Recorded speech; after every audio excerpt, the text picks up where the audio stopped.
1212 Calabunga dude. Dry British film student with a YouTube account back here with another video. Thank you to everybody who watched my last video on the 1987 Arnie classic The Running Man. Really awesome feedback and comments, so more of that. Thanks to one of those comments by LoveGeno1 for the suggestion for this week's video, Red Heat from 1988, starring our boy Arnold Schwarzenegger again and Jim Belushi. Remember to like, subscribe and comment any film suggestions for future videos. If you don't, I'll track you down and kill the family dog. This ultimate buddy cop movie brings together the East and the West almost as well as Rocky IV.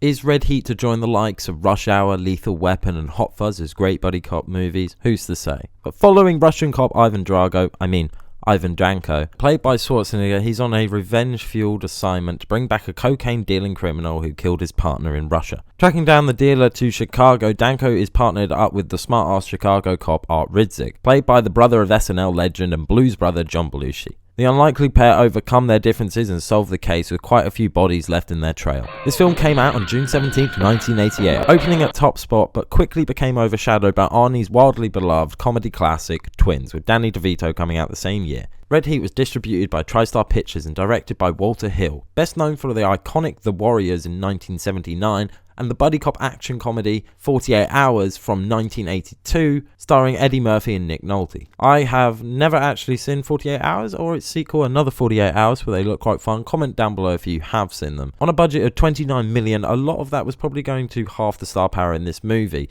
It made a disappointing 34 million, so although that doesn't look that bad, once you take marketing into account, they probably didn't actually make much money, if any at all. Oh yeah, a young Lawrence Fishburne is in this movie as a by-the-book superior to Jim Belushi's character Art. The director Hill has one of the biggest hard-ons for Arnie. The film is based on an original screenplay written by Walter Hill and is inspired by the desire for him and Arnie to work together. He is quoted with telling the Chicago Tribune, "I didn't want to do sci-fi and it's tough to use Arnold's credibility in an American context with his accent. I thought it'd be interesting if he could play a Russian cop in the US. I wanted to do a traditional John Wayne, Clint Eastwood larger-than-life movie." You then ask the question, will an American audience accept an unapologetic Soviet hero, someone who will not deflect at the end of the movie? I do think it's an interesting direction to come at this movie from. With the Cold War ending 3 years after this, the tensions are high, but not as high as the end of Rocky IV. To have Russia and America team up and not have the Russian change sides or even learn a lesson, Danko at the end is more or less the same person. He goes to America for revenge and to do his job, not to make friends and not to learn about the culture. But Danko at the end tells Art they can be friends, so it's kind of cute really. Maybe he did learn something after all. Maybe it was America reaching out to Russia through this movie, being like, we don't need to have a Cold War. And then, I don't know, Gorbachev, whoever saw it and was like, oh, that's pretty cool. Maybe we should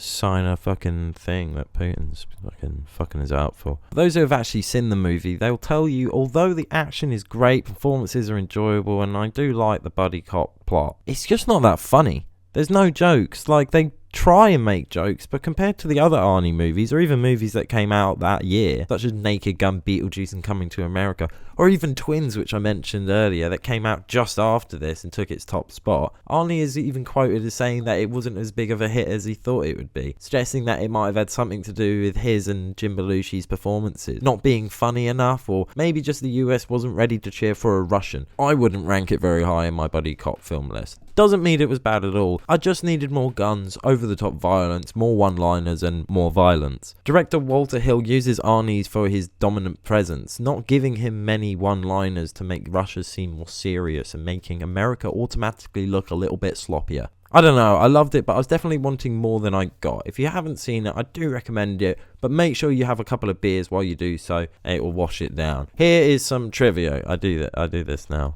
This is something I do. Arnie spent 4 months learning Russian for his role, while Belushi spent 2 weeks in a Chicago police department. A beat-em-up game based on the film was released in 1989, and it looks like dog shit. And I'm not just saying that because it's an old game. There's games from that era that don't even look like that. Like, it looks bad. Look it up. The film is dedicated to stunt coordinator Bernie E. Dobbins. Dobbins died of a heart attack on set while staging the film's snow fight scene in Ramsau, Austria. The film crew applied for a permit in the Red Square in Moscow, but the application was denied, so the crew had to sneak film the Red Square scenes. They dressed Arnold Schwarzenegger up in uniform and filmed him as though they were filming an amateur home movie with a couple of film crews present. Walter Hill was thinking Arnold Schwarzenegger was too muscular, asking him to lose 10 pounds for his role and Jim Belushi to gain 10. Around the world, the film had a few different titles. Character-centric Danko in Italy with a hammer and sickle forming the center of the D. Spain did it both ways by calling it Danko Red Heat. France as Double Dente, which I don't know, which can be translated as Double Trigger. And the film was known as Red Bull in Japan. Don't know how they got that. I think that's the video. Thank you for everyone for watching this video. Make sure you check out the other videos. Like, comment, and subscribe, and see you later, alligator.